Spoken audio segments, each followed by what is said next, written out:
All right, let's get right into it. Imagine for a second there's a hidden treasure buried for ages, so massive that it could rewrite a country's entire energy future. Well, that's what we're talking about today. We're talking about uranium, the fuel for nuclear power, and the incredible story of how China uncovered a secret that literally changes everything for them. So what exactly is this treasure? Well, it's a discovery that did more than just find a new resource. It completely shattered a scientific myth that held the country back for almost 100 years. This is a story about old-school grit, brand new technology, and a huge strategic pivot. And let's just start with the sheer scale here. That number you're looking at, that's over 10 trillion yuan. Just let that sink in. This isn't some small find. We are talking about a game-changing resource with just immense economic and frankly geopolitical power. But what makes this whole thing so wild is the backstory. For decades, the global consensus, the accepted wisdom, was that China just didn't have the right kind of geology for big uranium deposits.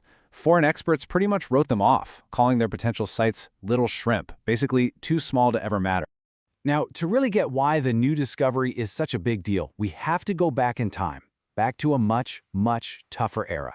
This was the age of pure brute force, a desperate hunt against all odds, carved into the granite mountains of China. See, for the longest time, the entire search was trapped by this one idea, the granite dogma. The theory was that if you wanted to find a world-class uranium mine, like the famous Olympic Dam in Australia, you had to look in these massive, hard granite formations. And that meant for years, Chinese geologists were looking in all the wrong places, totally ignoring other possibilities right under their feet. And you can really see that struggle laid out right here. From the very first hint of uranium way back in 1943, it was just a slow, painful grind. The 711 mine, which opened in '58, was a definition of brute force. Yeah, it showed incredible determination, but it was so inefficient. And look at that huge gap. It wasn't until 2012, decades later, that a discovery in Inner Mongolia finally started to blow up that old granite dogma. And the way they did it back then was just brutal. The phrase they actually used was opening the mountain's belly. I mean, it meant using steel drills and tons of dynamite to literally blast mountains apart just to get at these tiny veins of ore. The cost, both to people and the environment, was just enormous. But then, everything changed. The whole story flips. It goes from brute force to big data, from dynamite to drones. This was the technological revolution that finally unlocked the treasure. Just look at this comparison. It's insane. Back in 1943, it took a team of geologists 3 entire months, hunched over a microscope, just to confirm if one single rock had uranium in it. Today, a technician in the field points a handheld scanner, clicks a button, and in 3 seconds, they have precise data. It's a quantum leap. So how'd they do it? They developed this sky, earth, deep strategy.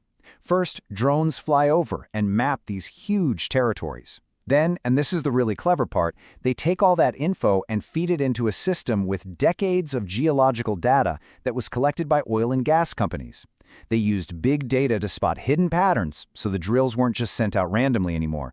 They were sent to exact, pre-calculated coordinates. And the way they get it out of the ground changed just as much. They went from the absolute chaos of blasting mountains apart to a new technique that's as quiet and, elegant as brewing tea. It's an incredible move from destructive force to precise, clean science. So this brewing tea method is actually called in situ leaching. Instead of digging giant pits, they drill thin pipes deep into the ground. They pump down a special solution that dissolves the uranium right there in the rock. Then they just pump the liquid, now full of uranium, back to the surface. It's quiet, there's no dust, and best of all, there are no giant piles of waste rock left behind. So, a new way to find it, a new way to get it out. But why is this so important? What's the big deal? Well, it's because this treasure is the key for China to end a really critical dependency on other countries for its energy. I mean, just look at this chart. As recently as this year, China was importing a massive 70% of its uranium from countries like Kazakhstan and Namibia. For a country building the biggest fleet of nuclear power plants in the world, that is a huge strategic vulnerability. And that need is just exploding. By 2040, China's nuclear grid is going to need 36,000 tons of uranium every single year. You can't rely on imports for that much fuel. A nuclear reactor doesn't care about geopolitics. It needs its fuel on time, every time. And here is the direct result of this discovery. The goal is to do a complete 180 on that dependency. With these new domestic supplies, China is aiming to flip its self-sufficiency from just 30% today to over 70% by 2030. That is a massive, incredibly ambitious goal. You really can't overstate how important this is strategically. We're talking about securing fuel for their enormous civilian power grid, which is huge. It also cuts the reliance on international markets that can be, let's just say, unstable. And it provides a secure domestic fuel source for things like their next-gen nuclear aircraft carriers and submarines. At the end of the day, this is about total, long-term national energy security. And all of this leads to a whole new national mindset. It's best captured by this old metaphor of having grain in the granary, that deep sense of security you feel when you know your most essential supplies are safe and sound at home. But they're not just relying on their own stuff. The strategy is summed up by this really smart phrase: a mine at home, a factory abroad. So even as they're ramping up domestic production, Chinese companies are also investing in uranium mines in other countries. It's a two-pronged approach. It gives them a really powerful safety net. So when you really step back and look at the whole picture, it's been an incredible 80-year odyssey. It starts with one geologist finding a single, small, greenish rock during a war, and it ends with the discovery of a treasure big enough to secure the entire energy future of a superpower. Ultimately, it really does all come back to this simple saying, which just captures the feeling perfectly. With grain in hand, the heart is not flustered. For China, this new uranium, that's the grain. It's the foundation for a whole new era of confidence and energy independence. And so that leaves us with one last, really big question to chew on.